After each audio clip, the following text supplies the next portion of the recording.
திருட நான் நினைத்தேன், தெய்வமாயிருந்தார். ஒரு இரவு நேரம், மழை மெதுவாக பொழிந்து கொண்டிருந்தது. கிராமம் முழுக்க அமைதி. சில குடிசை வீடுகளில் மட்டும் மங்கலான விளக்குகள். ஒரு குடிசை வீட்டின் வெளியே ஒரு சின்ன குழந்தை வாசலில் விளையாடிக் கொண்டிருந்தது. அப்போ அந்த வீட்டுக்கு சற்று தூரத்தில் ஒரு முதியவர் மௌனமாக நின்று கொண்டிருந்தார். அழுக்கு உடை, சோர்ந்த உடல், கையில் ஒரு பழைய துணிப்பை. அதை பார்த்த அந்த அம்மாவின் மனசு பதறியது. இந்த நேரத்துல இந்த மாதிரி ஒருத்தர் ஏன் இங்கே? ஒரே நொடியில் அவள் வெளியே ஓடி வந்து குழந்தையை உள்ளே இழுத்துக்கொண்டு கதவை அடைத்தாள். ஜன்னல் வழியா பார்த்தபடியே அவள் பயத்தோடு நின்றிருந்தாள். முதியவர் எதுவும் சொல்லவில்லை, எதிர்ப்பும் காட்டவில்லை. மழையில் நனைந்தபடியே அவர் மெதுவாக அந்த இடத்தை விட்டு நடந்து சென்றார். அந்த இரவு அம்மாவுக்கு தூக்கம் வரவில்லை. நான் அவரை தவறா நினைச்சிட்டேனா என்ற எண்ணம் மனசை உறுத்திக் கொண்டே இருந்தது. அடுத்த நாள் காலை மழை நின்றிருந்தது. குளிர்ந்த காற்று வீசியது. அம்மா வெளியே வந்து பார்த்தபோது அருகிலிருந்த ஒரு மரத்தடியில், ஒரு குப்பை தொட்டிக்கு பக்கத்தில் அதே முதியவர் தரையில் படுத்துக் கிடந்தார். அழுக்கு உடை, சோர்ந்த உடல். அவள் மனசு கனத்தது.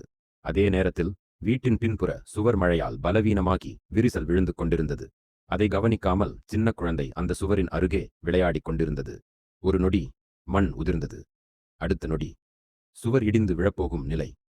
அம்மா என்று அவள் அலறுவதற்குள் அந்த முதியவர் எங்கே இருந்து வந்தார் தெரியவில்லை.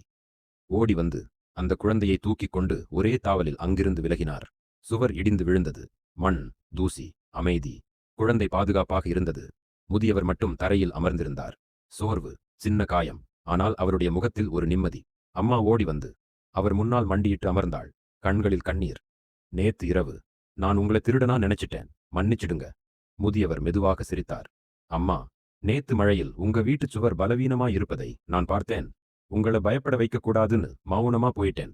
அந்த வார்த்தைகள், அந்த சிரிப்பு அம்மாவின் மனசை முழுசா உடைத்தது. காலை சூரியன் மெதுவாக எழுந்தது. முதியவர் மெதுவாக எழுந்து அந்த கிராமச்சாலையில் நடக்க ஆரம்பித்தார்.